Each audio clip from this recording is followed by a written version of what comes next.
set the world on fire. What if I were to tell you that a small group of government contractors were hired by government officials to frame the Trump campaign, set him up for the Russia collusion investigation, provided witnesses for the impeachment hearings, and provided administrative support services to the Department of Justice during the Mueller investigation? And what if it just so happened that this same group of contractors are behind the fake news in mainstream media, influence operations on social media, and the civil unrest nationwide pushing the defund the police movement? The ObamaGate scandal only scratches the surface. You mentioned shock value. That is shocking what the Russians did. I agree. We need to stop it. I know that now based on the Horowitz report. I'm not saying that you lied to the court. I'm saying you signed something that was a lie and you didn't know it. Talk about a cover story. What really happened is much more alarming. Both parties are equally guilty of covering up what should turn out to be an even bigger scandal, Shadowgate. The tactical and operational role the shadow government played behind the scenes, carrying out the coup against President Trump. We're going to be looking behind the puppets at who the real puppet master string pullers are. The material presented in this documentary should concern people of all political affiliations. This is about real players, people whose names never come up, but should. Career politicians are definitely part of the Beltway swamp, even aspects of the deep state, but they are not the shadow government. The shadow government consists of government contractors, defense, intelligence, security, and so on. Our government mostly consists of front-facing desk jockeys that are compartmentalized in cubicles. They're to cover up for the fact that most of the real work is outsourced to contractors, aka the military-industrial complex. That way, what the public sees through FOIA requests, investigations, congressional hearings, or otherwise, is as clean as a whistle. All the dirty work is kept private, with contractors in clandestine networks. These contractors have used their connections, power, and influence to create an unprecedented international criminal enterprise where blackmail is traded and people's personal data is gold. Two whistleblowers, Tori and Patrick Berge, who both worked extensively within the shadow government as contractors, have come forward with revelations that may be part of the biggest whistleblowing event to date. I'm one of thousands faceless, patriotic Americans that work within the shadows and had been doing that for a very long time. People that worked for John Brennan approached me while I was in my specialist training while I was in the Navy. When I was recruited, it was for electronic warfare. Then I ended up in information warfare, and ironically, the base that I first went to for electronic warfare is now information warfare.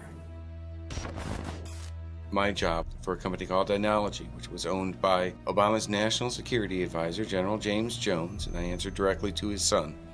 I worked for them for about 8 years, from like 2007 to 2010. My focus was primarily in the development on a couple different contracts for the Department of Defense for the development of the capabilities for interactive internet activities, being something that helps support CNO, which is computer network operations, hacking and different things like that, and information operations, which would be your actual influence operations, right?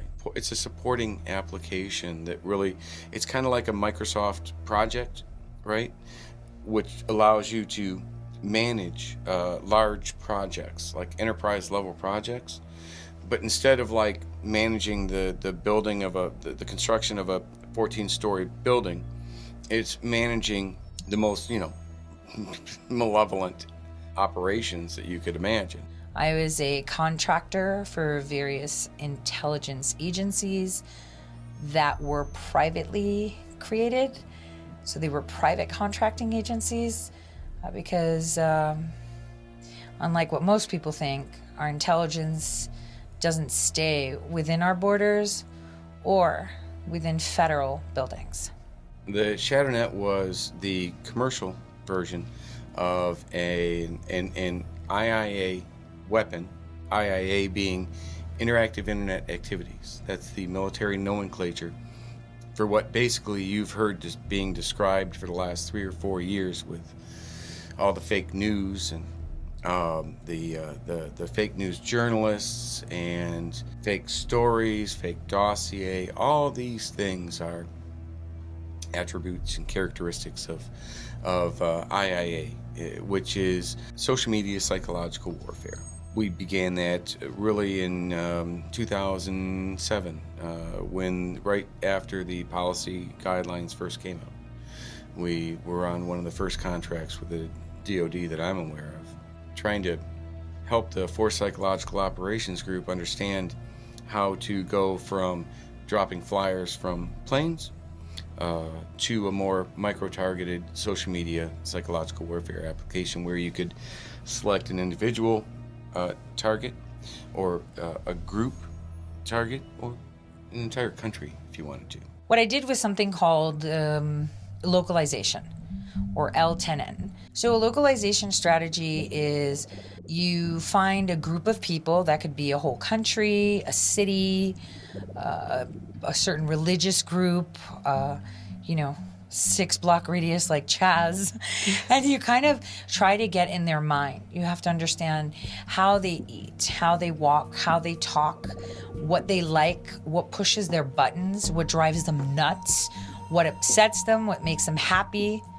And then you use that to your advantage to push whatever ideology or product or direction you want them to go. Marrying together cultural appropriation, language, nuances of the demographic that you are targeting or the nation you are targeting. It pries into your demographic, your world. So if I want to blackmail you and put you under my thumb, not only will I know everything, but I will know your deepest, darkest fears. I will know people I can get in contact to find out more about you. Maybe you had like an old hockey injury.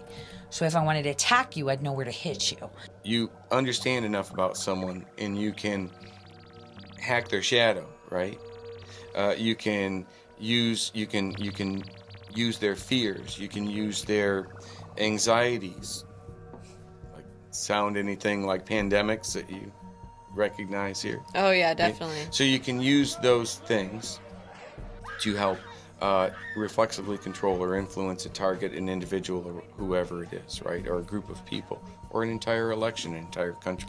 What Patrick Berge created was a program that was based off of the strategies that we used in person.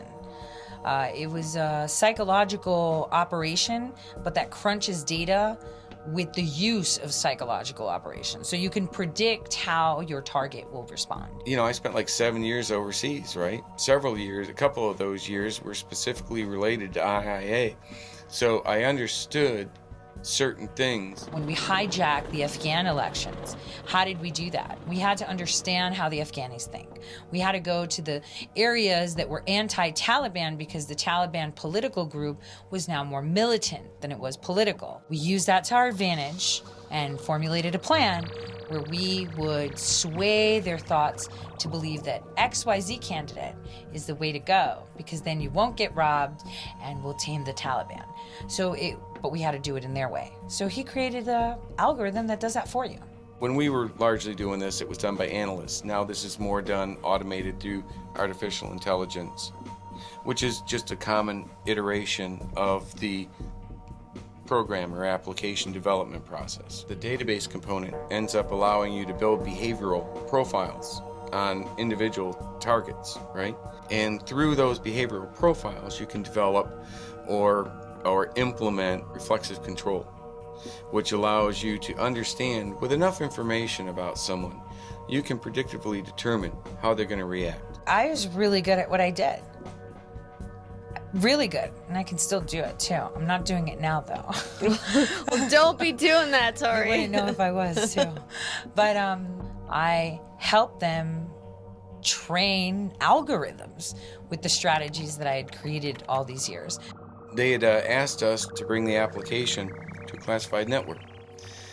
But Jim sent him a bogus, just a made-up, ridiculous bid to actually do that, because if it went on a classified network, we couldn't turn around and sell it commercially.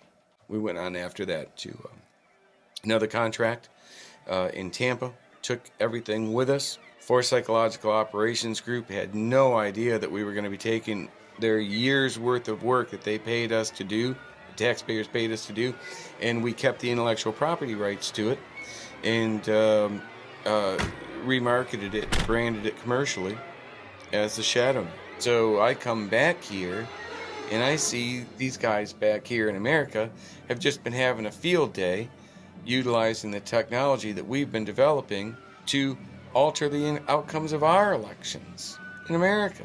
This technology was so successful, they couldn't resist the temptation to not use it commercially.